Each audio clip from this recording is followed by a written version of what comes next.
time. We've had a tremendous opportunity with David Watts and his wife Belinda to work with coaches last night, the entire upper school this morning, and then a group of our high school captains and affinity group leaders. And we've had some real powerful discussions, some tremendous work, people getting outside their comfort zones.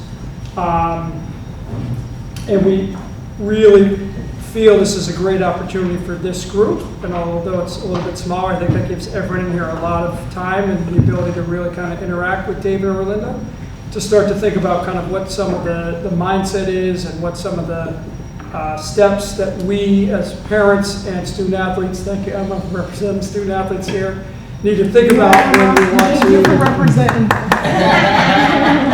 make the most of our time in high school, but also if we want to go on then and think about playing at the next level. And I know Emma is a student athlete who really wants to make that happen.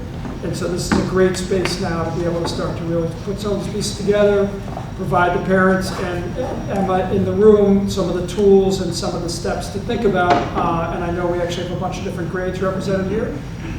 So we're thrilled to have you join us. I won't talk too much longer because we really want to get into these discussions and answer your questions. I will say David is a current Dean of Students at a school similar to King outside of Los Angeles. Has been part of independent schools, I think he said almost 20 years now.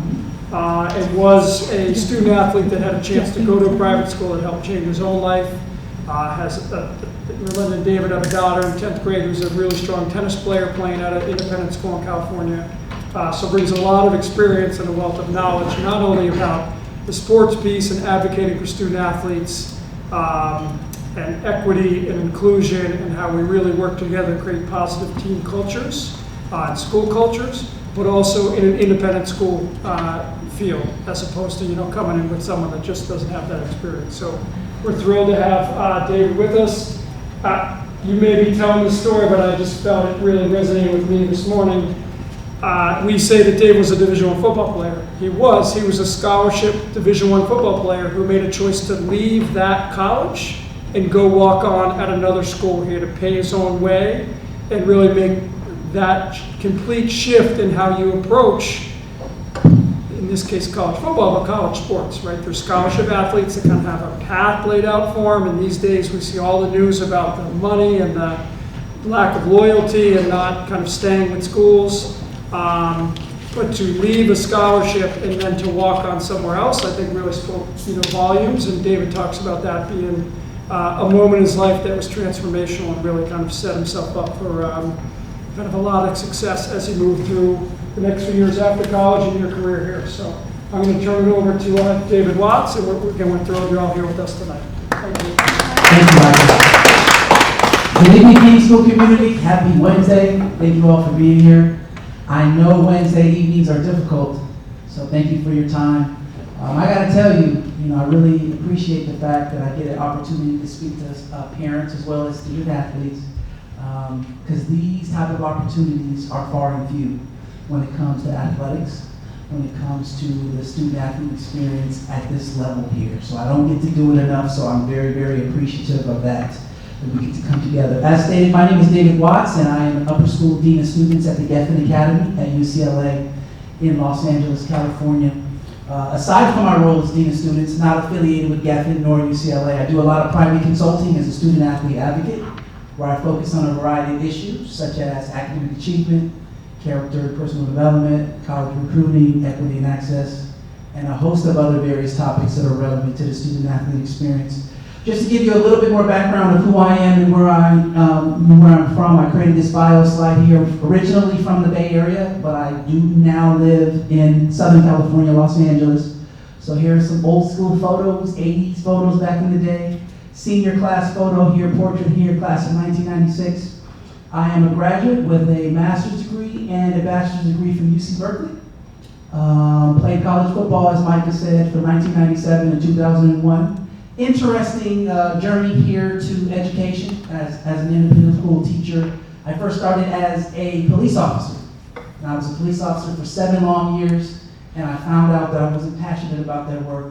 I went back to school, got my master's, and I said, this is what I'm most passionate about, working with young people, passing on the information that really helped me when I was a student athlete in high school and college. So Aside from my role as Dean of Students at UCLA at Geffen, I do a lot, as I mentioned before, I do a lot of speaking to parents and student athletes. And, I mentioned this earlier. For the last 35 plus years, I've either been a student athlete, studied student athletes, coached student athletes, mentored student athletes, taught student athletes, and last but not least, I happen to be a parent of a student athlete, just like all of you here. So I'm really excited about this opportunity. Thank you all for being here. Here is the agenda and game plan for today. This conversation is definitely geared towards the student athlete, but it's not like a parent wouldn't be able to benefit from a lot of the things that you're going to be hearing. So we're definitely going to be talking about the mindset needed for student athletes to excel at the high school level, as well as the level of effort and sacrifice that it takes to be a collegiate student athlete. I mean, I think, I'm not the end all be all, and I know that through my working experience with working with student athletes in Los Angeles and all over the country, there's many ways to skin a cat, so to speak, but I think at the end of the day, the ones that generally make it have a specific mindset, and it's developed now. And it's one of those things where you cannot wait till you're a senior or a junior in high school. It's got to be developed early, and I think that mindset carries into college and as well it carries on to in your career. So I think that is super, super important. So we're definitely going to be having some meaningful conversation. This isn't going to be me up here lecturing the entire time. So we definitely want to be able to have some interaction as well. So thank you all in advance for doing that. Just in terms of the community agreements here, pretty self-explanatory. Nothing really, because we have a smaller group, we can definitely be intimate. And my goal is to have everybody participate as much as they can. I just, the last one here, assume good intent, keep an open mind. We're not all the same. We've all had different experiences. So if there's something said that you might not agree with, just keep an open mind and assume that that person is coming from a good place. Okay? Yes, indeed. What I wanted to do here is I wanted to have you guys group in pairs. And I wanted to have you guys take about 3 minutes or so, maybe a little less. And I wanted you guys to share with each other one athlete that you admire, could be past or present, an athlete in the past. And then the second prompt is why do you think they are or they were successful? Okay, so it'd be nice if we could not have husband and wife together, so we can split that up right here. But I'll give you guys 3 minutes and then we'll come back and then we'll share. Okay? Thank you so much. We're going to bring it back together. Thank you all so much for that. I appreciate it. If I was to bet, I'd assume that many of you admire a lot of the same athletes for many of the same reasons. Their drive, their personality, their talent, their work ethic, etc. Many of those reasons are valid, but tonight what I wanted to do is I wanted to highlight and talk about a unique mindset that many of you didn't mention. All right. I believe this mindset is not only responsible for the athletes that you mentioned, for their success, but it's also going to be responsible for your children's success, as well as you, as well, Emma. Here, as a student athlete, individually and team-wise, as well as your future career and success in life. Okay, this mindset I'm referring to is the ability to fall in love with the process, and I know you've all heard that. This was the first time I heard it in a video here, and I just wanted to play this video so you all hear it. It's a video, and it's by Iowa State head football coach Matt Campbell, and he's talking about falling in love with the process. You're teaching the world that in this sport, college football, toughness, discipline, and detail still matter. That's your platform. Your platform is team above self. That's the platform that you're using. And nobody wants to buy into that in our culture today. Okay? Our culture says it's all about me. Our culture says, screw process. I want instant gratification. But here's a fact, and young guys, listen to me. If you fall in love with the process, then eventually, Ogie, the process will love you back. But see, here's what's crazy about that. You don't know when it's going to love you back. Okay? All you have to do is you have to be prepared for your opportunity when it's ready to love you back. Now think about that, because that's powerful. Falling in love with the process, and eventually it'll love you back. I think we spoke about it a little bit earlier today. It doesn't love you back all the time when you want it to love you back. think that's the important piece to understand. This is, as I said before, this was Coach Matt Campbell after a huge win for Iowa State against University of North Carolina in 2017. Powerful statement, and I believe to really understand this statement, you got to break it down into 3 different parts, okay? The first part is the fall in love part, right? Now, I know everyone in here has fallen in love with a person, place, or thing, but I want you all to know that you can fall in love with the process as well. Here's what it looks like, right? You got to be all in, committed, 10 toes down, right? Regardless of the odds. You got to know what it is. You got to understand it. You got to know what it consists of. You got to be informed. You got to be passionate about it. Got to wake up thinking about it, go to bed thinking about it. And last but not least, it's got to be a permanent mindset. It can't be something that's conditional, halfway, temporary. It's got to be a full-time experience. The next part, as I want to talk about, is the process. What is the process? We've all heard slogans like trust the process, respect the process. What exactly is the process? What I'd like, Emma, could you read that for me? Your journey, your grind, your craft, it can't be cheated. What you put in it is what you get out. Consistent daily deposits over a substance period of time. No one process looks the same because it's an individual experience that in most cases is going to take blood, sweat, and tears. Blood, sweat, and tears. And I think the important piece of when you start thinking about process, very few people's process is going to be easy.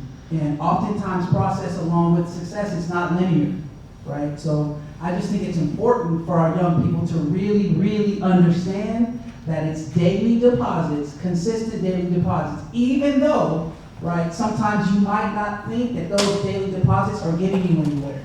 And I think that's the important piece, okay? So that was the second part, and here's the third part, okay?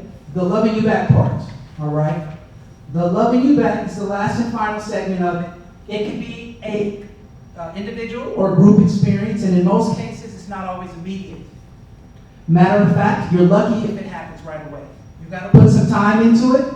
It's the recognition and rewards that you worked long and hard for, right? So examples of these recognitions and rewards are things like winning a starting position, right? Being voted all league, getting a scholarship, graduating with honors, getting that job or earning that promotion, right? Those are the things that can be felt right away, and those are the things that you want, right? But the loving you back also comes in forms of opportunities. And this is the piece that I want young people to understand. These opportunities aren't always as obvious and glamorous as the recognition and rewards. They oftentimes can be disguised as challenging situations that hardly anyone wants to take on. These opportunities are normally tests that pay huge dividends in the long run. So the key is to be ready and willing when they present themselves. So when I start thinking about an opportunity that a young student athlete would want to take part in, it was probably be an opportunity where they had to do some extra work, where they had to be a part of a captain's council, or where they had to be a part of a service club or things of that nature, or where they had to be a part of some trip over spring break where a service trip or something like that. These are the things that are opportunities that create separation. All right, so just to get you all just to understand that the recognition and the rewards, some are visible and some aren't, but you can't be afraid to take those opportunities to the next level, okay? So, now that we all have a working definition of what falling in love with the process is and how eventually the process will love you back, the $1 million question that I have for all of you in here, as well as Emma, is, are you in love with the process of being a student athlete? Is your child in love with the process of being a student athlete? Everybody loves the fun that comes with competing, winning, and hanging out with their friends and things of that nature. But how do you deal with the challenges of adversity, defeat, disappointment, injury, etc., etc.?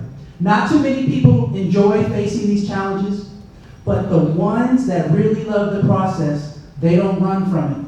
They embrace it and they meet the challenge head on. So with all this being said, I want to give you all specific everyday examples of what it means to fall in love with the process of being a student athlete. In order for this to authentically happen, I believe student athletes must be committed to these 5 different stages. Okay, we're going to be going through each one of these stages very quickly. I know I want to get you out of here a little earlier. But when talking about these stages, my goal for this workshop is not to bore you with a bunch of do this or do that. I want to come at it from a lens of here's how it's been done before by those who've done it successfully, by those who are doing it successfully now, or by those who would do it differently if they had another opportunity. And I know I spoke about this before. In my honest opinion, there's no greater life advice than learning from the failures and the successes of those who come before you. And that is so, so important, all right? It's free, it costs you nothing, and it's going to save you a lot of time, money, and heartache. So the first one that we'll be going through is, and I'll be providing helpful strategies, is learning the process, right? And in terms of the more you know, the better you'll be, right? I think the biggest thing about learning the process is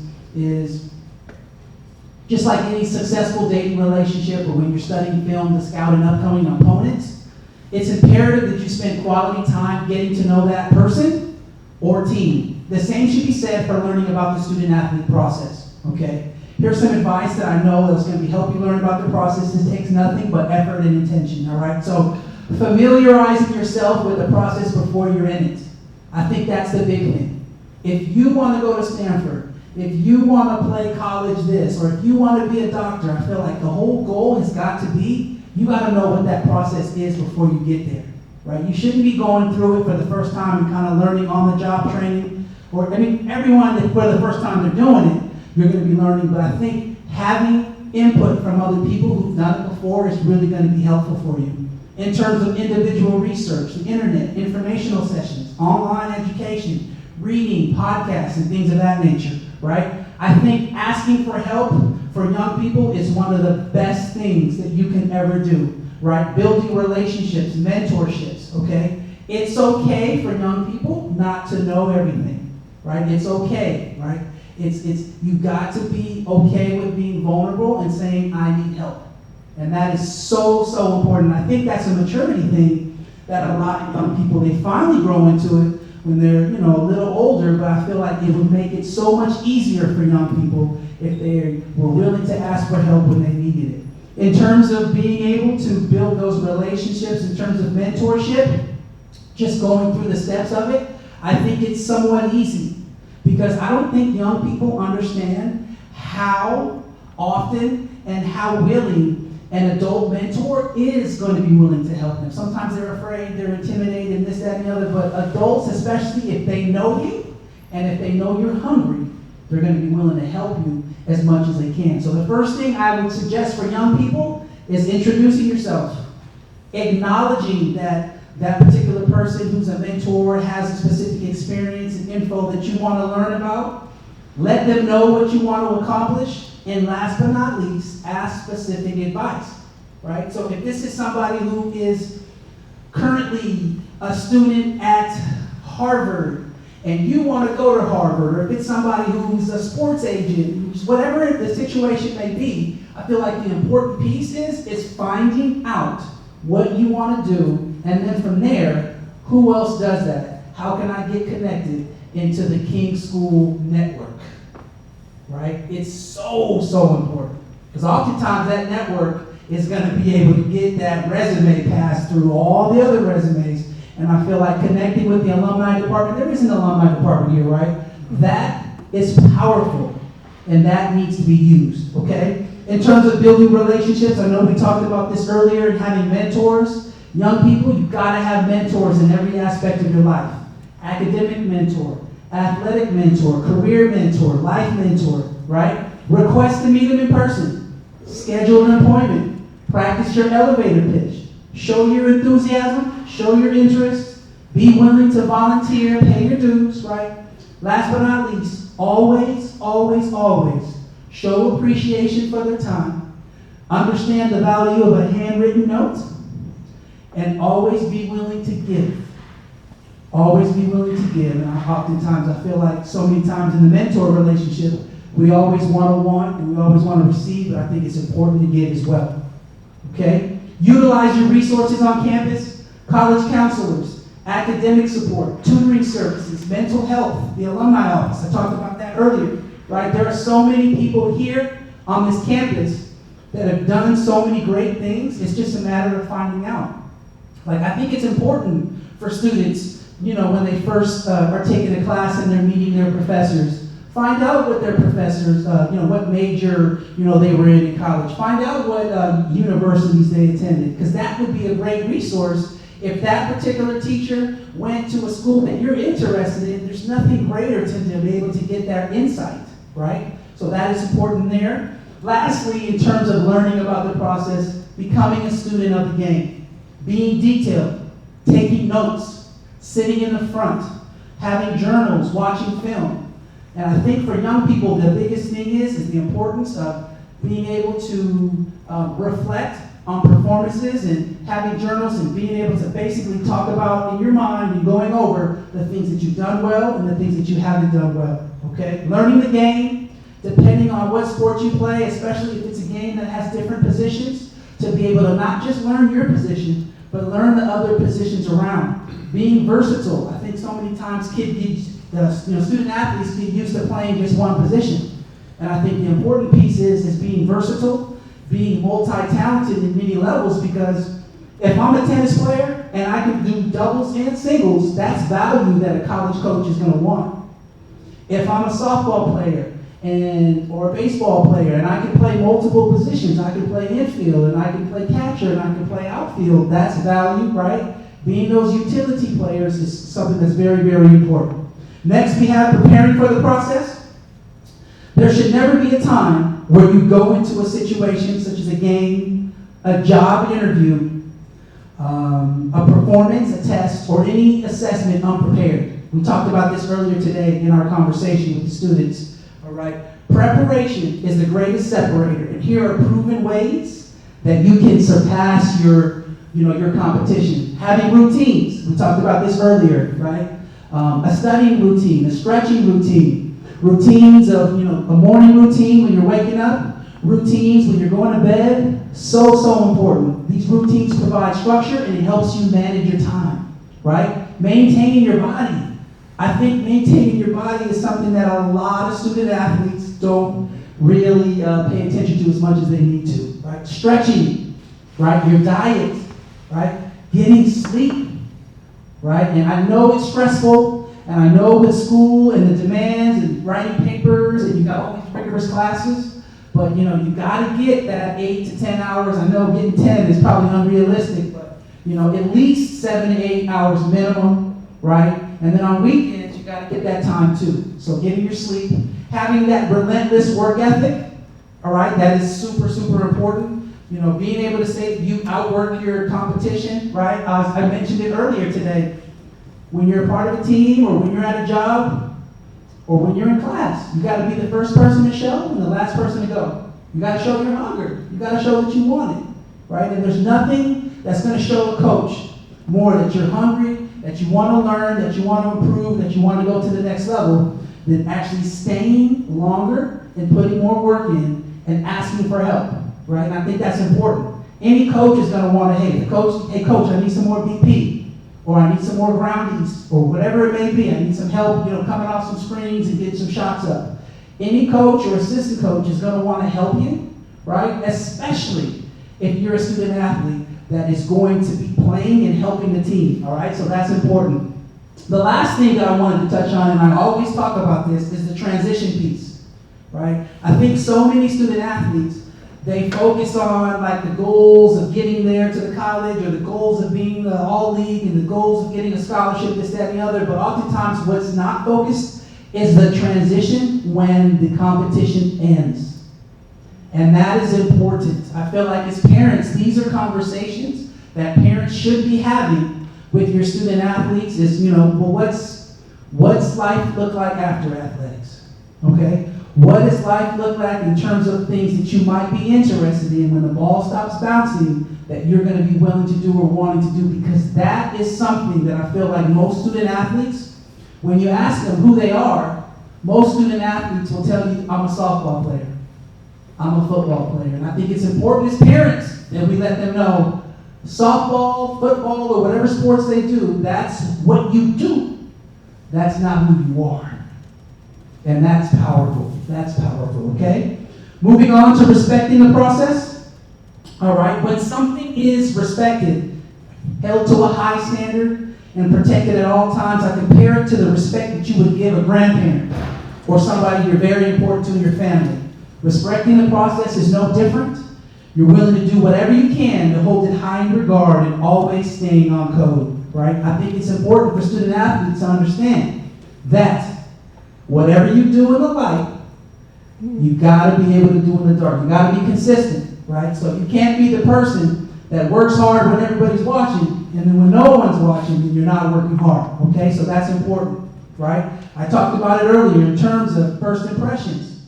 You don't get a second chance to make a first impression. First impressions are everything, right? I talked a little bit about being early, being educated, being well-dressed, and being prepared. It's never a bad thing to be too early. It's never a bad thing to be too educated. It's never a bad thing to be overdressed. It's never a bad thing to be overprepared, right? Being held to a higher standard, this is big. I think student athletes, especially when they are at the high school level and they get to the college level, and some of them have a reputation of being all this and all that, I think it's important that they have to understand that because they have a name and they have a presence on this campus or any other campus, that they can't do the same things that their friends do. And I feel like it's super important. And a lot of student athletes will say, well, why can't I do, why? Because you are a student athlete. You represent something bigger than yourself, right? Other folks aren't on teams. Other folks don't have people relying on them, right? So that is important there. Being an unselfish teammate, right? There's nothing worse than having unselfish teammates, because it's unfortunate, but it causes friction, it causes divide, and it's the teams that have the unselfish teammates are the ones that normally don't win.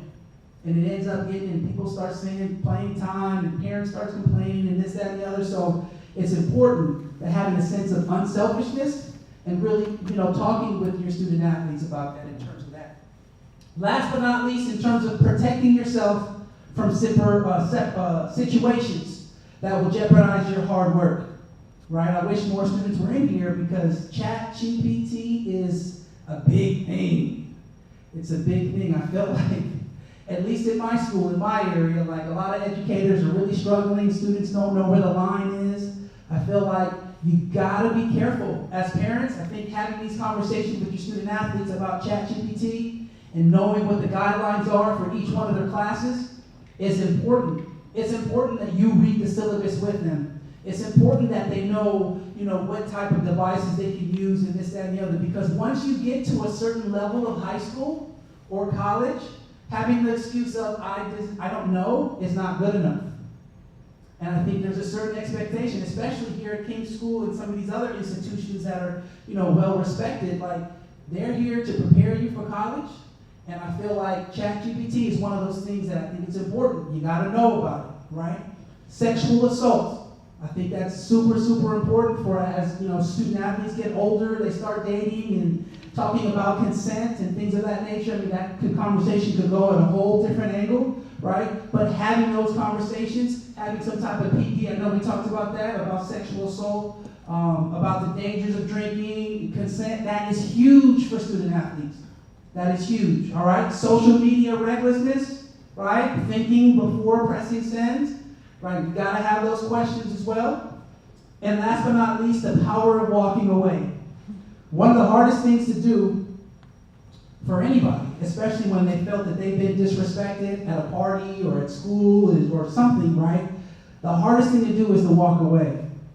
But the best thing to do is walk away in terms of confrontation, right? In terms of getting to physical altercations, like it can ruin everything, right? Just thinking about situations that we've heard in the media with individuals getting into physical altercations and it leading to stabbings. Mark Sanchez the other day, it's some crazy stuff going out there, right? And I think student athletes need to be able to have the mindset of, I have more to lose than you do. You said something reckless, you did something reckless, I'm gonna walk away because I have more to lose than you do, all right? Next we have sacrificing for the process. I love this. I love this. This is important. What are you willing to sacrifice and give up? Okay? The acronym here, ITTV. All right? My wife didn't know what this was, and I'm telling her right now, so this was the first time. So ITTV stands for things that you're going to be giving up. Being on the internet, talking on the telephone, television, and video games. ITTV, those are things that's very difficult, right? Especially video games for today's generation, right? Sunday through Thursday, as parents, especially for you to be able to be aware. I don't know, a lot of you parents have the time management of their phones and things of that nature, but sometimes you're going to need a little bit of encouragement and being able to say, hey, put that away, get to work. Somebody's out working you right now. Somebody's out practicing their free throw. Somebody's out stretching. Somebody's practicing their toss right now, right? And I think being able to have these things and to not ban them, I don't think that's okay, right? I think it's okay for your young student athletes to be here, but I think the important piece is for them to understand that in order to reach their level, they got to be willing to sacrifice, right? Late nights, we talked about that, right? You know, getting home late, this, that, and the other. I always say this, Sunday through Thursday. Okay, Sunday through Thursday, something that I recommend to my student athletes and my families that I consult with. Sunday through Thursday, minimum 2.5 to 3 hours of homework a night. Minimum. And it might be more depending on if they have AP classes and things of that nature. It might be more. A student will say, Mom or Dad, or Dean Watts, I don't have any homework. The 5 most false words any student athlete could ever say is, I don't have any homework. If you don't have any homework, you should be getting the work, asking for the work ahead for the next week. Getting ahead. And I think that's the key for student athletes, to use their weekends, to not wait till Sunday night at 8 o'clock to start, right? Friday night is yours. An hour on Saturday morning, or whenever on Saturday, 1 hour on Sunday morning, and maybe an hour and a half on Sunday night.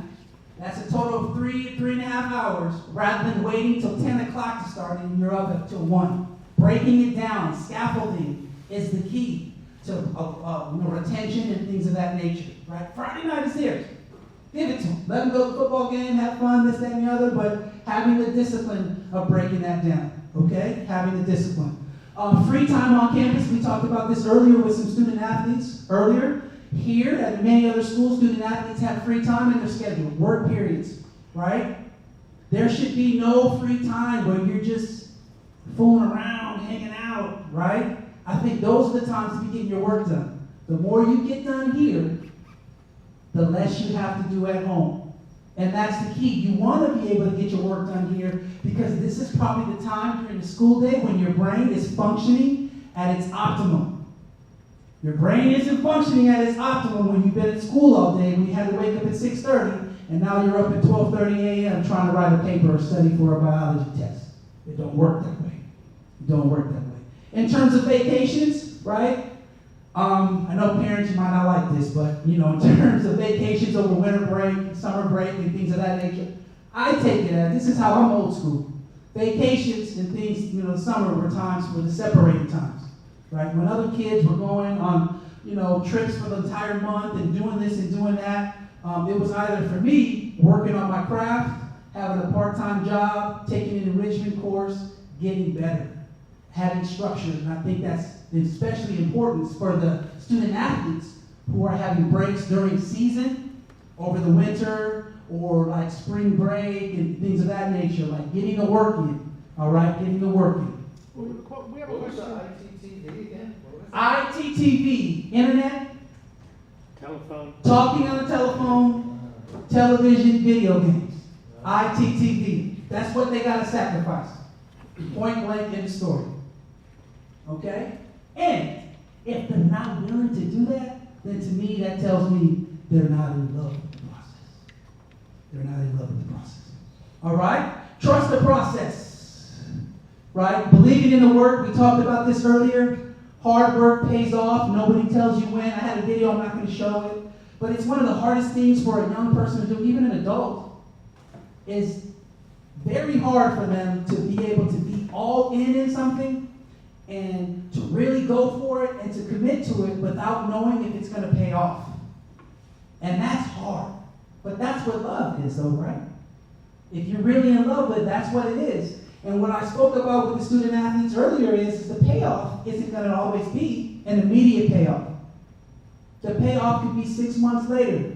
The payoff could be, it might not have been the opportunity that you wanted to get that scholarship to go to UCLA or whatever. It might have been that opportunity where you're at a smaller Division II school or Division III school where you're actually getting to play, where you're actually developing, where the coach knows your name and this, that, and the other.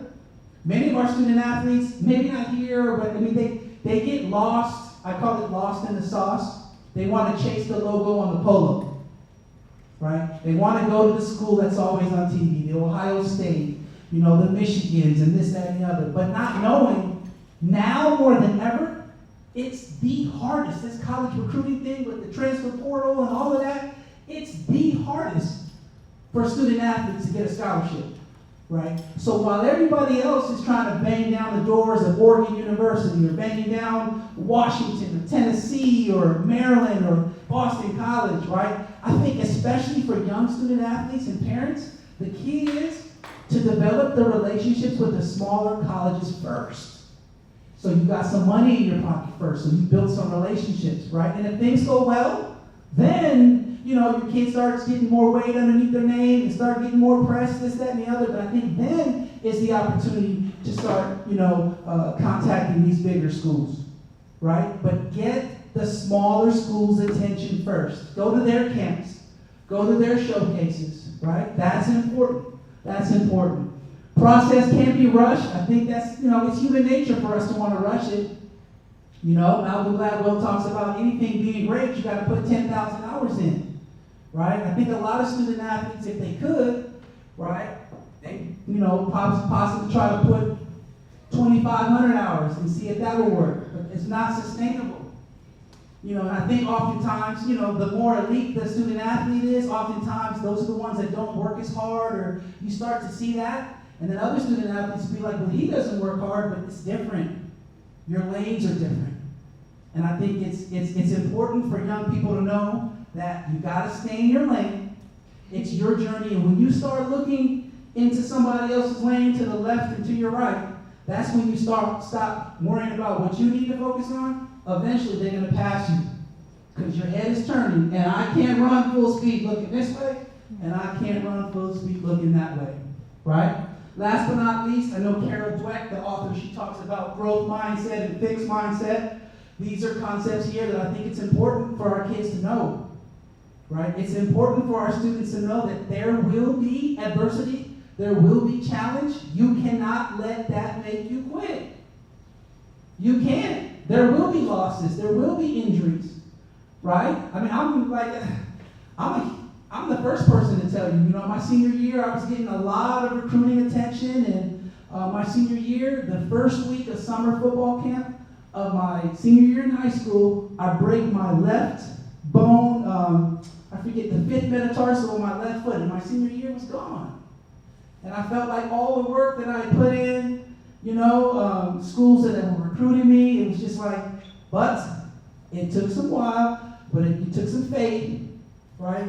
Things worked out for me, right? I had always wanted to go to UC Berkeley, and the opportunity didn't present itself. But I tell you what, the school that I did go to, I did my time, I did well, and then the opportunity came for me to transfer into Berkeley, like Micah said, and I was willing to bet on myself. I was willing to, follow my heart, and even though I had to pay my own way, part-time jobs, my parents were like, yo, if you make this move, we're not going to help. And I said, I'm going to do it. I'm going to figure it out. So part-time jobs, working at the bookstore, delivering the Daily Californian, all these type of things. These are the type of things that if you really want it as a student athlete and as parents, if your child says that they want it, you got to hold them to the fire in a positive way, in a controlled way. Right? And my wife is sitting here laughing at in a controlled way. Right? Because for me, I mind at times, I think I'm getting better, but I feel sometimes that I want it more, but then I kind of have to be like, okay, this is my daughter's journey. This is her journey. And I think as parents, we oftentimes feel this way, like, is my kid working hard enough? You know? And sometimes they just don't know what hard work looks like.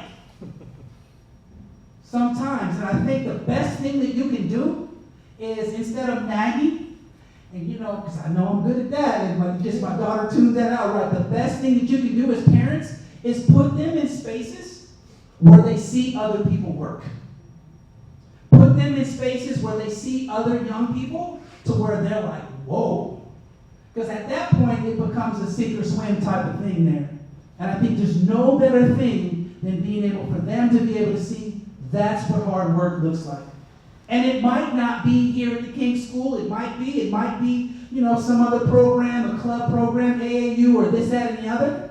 But that sometimes is the best thing, because when they're in their high school spaces, sometimes they're the best person on their team. Sometimes they're the best person in the school. Sometimes they're the best person in their league, and they start to get comfortable. They start to get sort of lax. And they don't necessarily understand that the people that are competing for their scholarships are all over the world, all over the country, and there are a lot of people that are willing to give up a lot, and they need to have that type of work ethic.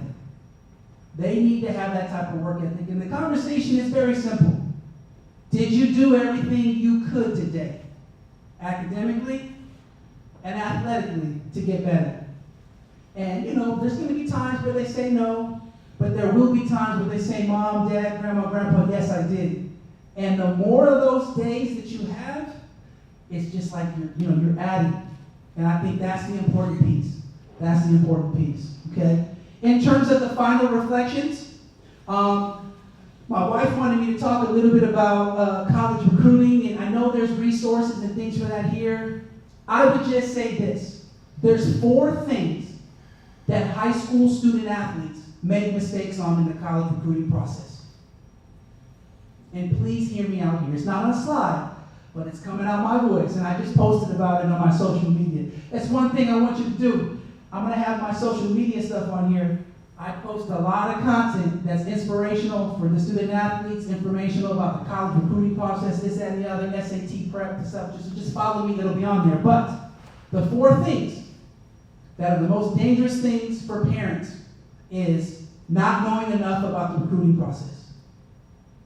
There's no excuse not to know enough. I think with all the information out there, you got to know. Second thing is waiting too late to start the process. A lot of parents and student athletes, they wait till the junior year to start it. Some even wait till senior year. No. You got to start early.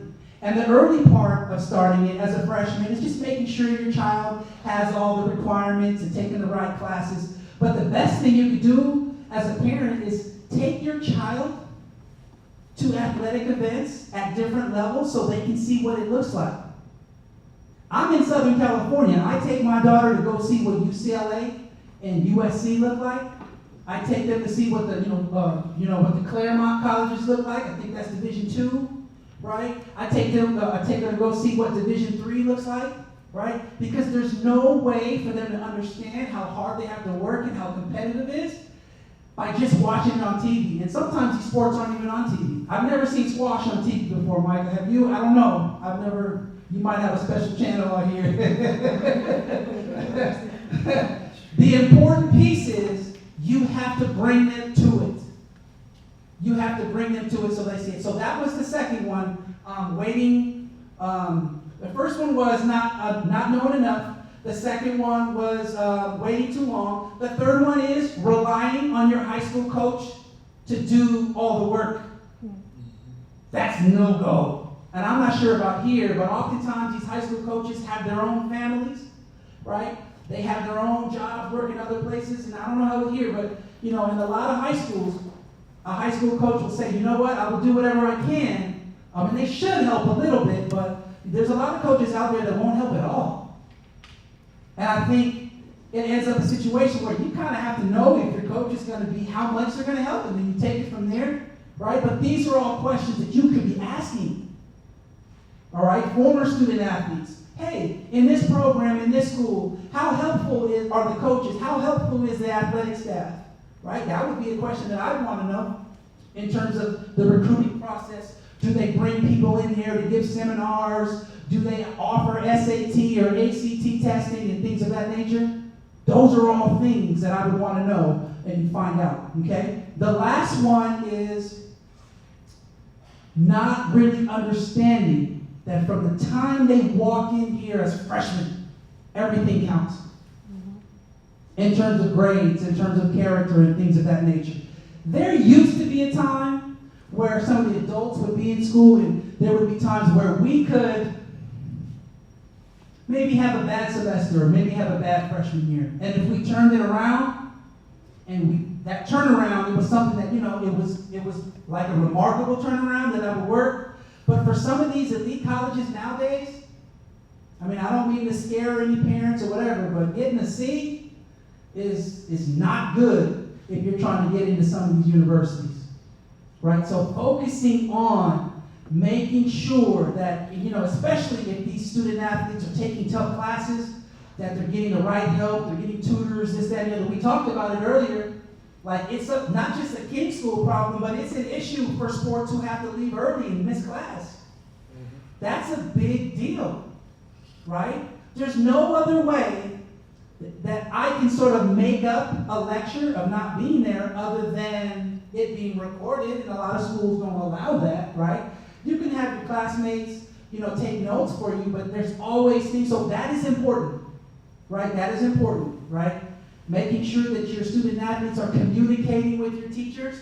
As a former teacher myself, I think it's important, right? I want to know when you're going to be missing class, right? I want to know when you're going to be coming in late. I want to know these things because it shows that you care about my class.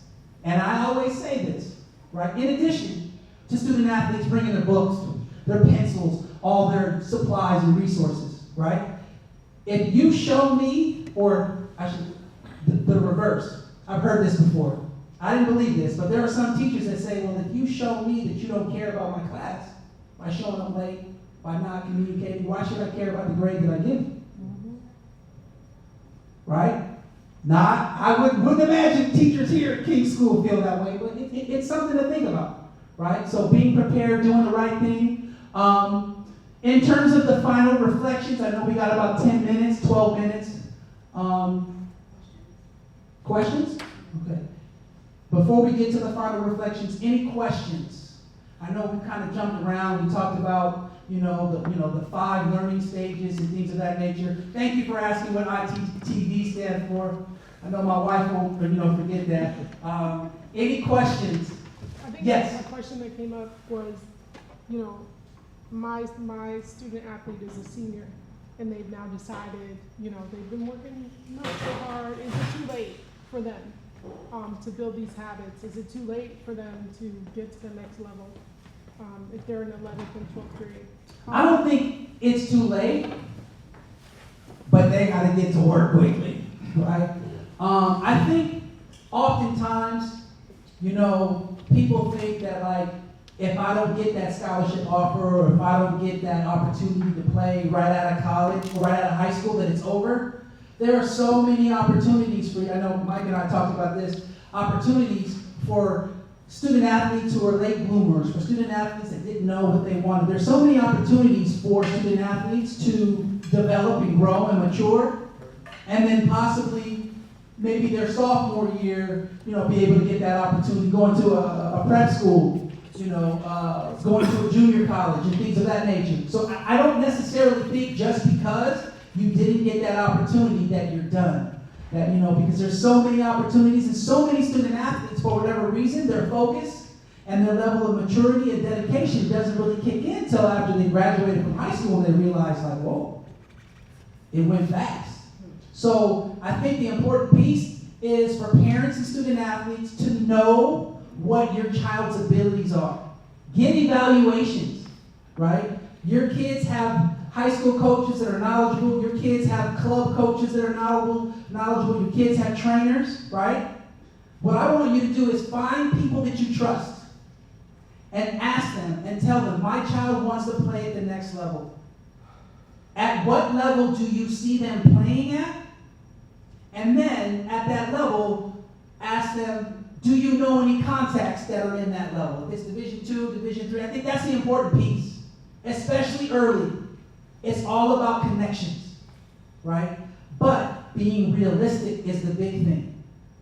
The most frustrating thing about the college recruiting process is a lot of parents are knocking on Division I doors when their kids are Division III doors. And you're not going to get an answer. You're not going to get an email. You're filling out the questionnaires. You're sending emails. You're sending film. But they have so many that they're only worried about, to be honest, at the highest level, especially when we start talking about some, they're more focused on winning now. The transfer portal. I felt like the 3-star, the 2-star recruit that they might have gave a scholarship 10 years ago, they're not, they don't have time to develop. So that's the important piece. And if your child has envisions of being a Division I athlete, maybe it might not start right away. Maybe it might mean them going to a D3 and working their way, getting their confidence, and there's a lot of growth that happens from 18 to 23. Maybe after 2 years they're ready. Right? There's a lot of opportunities out there. If you guys, for all the sports that your kids play, if you look at the number of opportunities at the Division I level, Division II level, Division III level, NAIA, when you start thinking about there's some Christian colleges, if that's an option for you, for a lot of sports, it's like over 1,200 opportunities for your child to play. You just got to know about them. You got to know where they're at. Right? So being able to go through the guide, being able to be familiar with the NCAA eligibility thing and what are the requirements, but knowing, to me, if you all live in this area, I want to be able to know which schools in this area in a 3 to 4 hour mile radius are Division I. Which schools are Division II? Which schools are Division III? Division III doesn't provide athletic scholarships now. That should be something that you should know, right? They do get money, but it doesn't come from athletics. So knowing these things should be things that you and your child and whoever's on your child's team, right? I have a graphic that I show, and it talks about student athletes, and a student athlete should have a team of everybody on this particular student athlete's team. This isn't a sports team. This is an advocacy team, right? Parents, coaches, club coaches, trainers, possibly people who are going to help finance some of these campuses. This stuff is not cheap, right? All these people who are part of your child's team have to know, what your child's goals are, right? And I think everybody has to be on the same page, right? Everybody has to be on the same page. And I feel like when you have a team developed around your child, I feel like it's harder to fall through the cracks. It's harder to not know information because you have a bunch of people that are going to be sending emails, and it's a group email. However you do it, developing your team of supporters for your student athlete is something that will be very, very beneficial. Okay? Final reflections here. What are you going to start, what are you going to be starting, right? I know this was something, sorry. What are you going to be starting doing from here on out, right? What have you picked up today that you're going to be like, okay, I'm going to develop a routine, or I'm going to get on my child to encourage them, or I'm going to get somebody else to encourage, okay? So what are you going to be starting, okay? What are you going to be leaving behind in terms of maybe bad habits or things that aren't necessarily successful or productive? And this is for me too, because there's some things that I got to leave behind as a parent too, right? And then last but not least, what are you going to be taking with you? What's your aha moment? What are you going to go home, or what are you going to, for those, who your student athlete isn't here, what are you going to be saying when you get home? We got to talk about this. We got to figure that out, okay? So, in terms of my, social media information right here, I'm an open book. I'm pretty active. I've been pretty active since about 2013. I'm an informationalist, I like to call it. I provide a lot of information. I won't even tell you how many followers I have. That's not what my thing is. It's not about followers. It's about providing impact and information. And that's what it's really all about. So if any of you ever wanted to reach out to me, here's my email address, and hit me on social media about resources. It's available. And I'm an open book. I would definitely send it to you. Yes, just out of curiosity, what were the 5 most false words any student athlete could say? No homework. I don't have any homework. Thank you all very much. I appreciate you.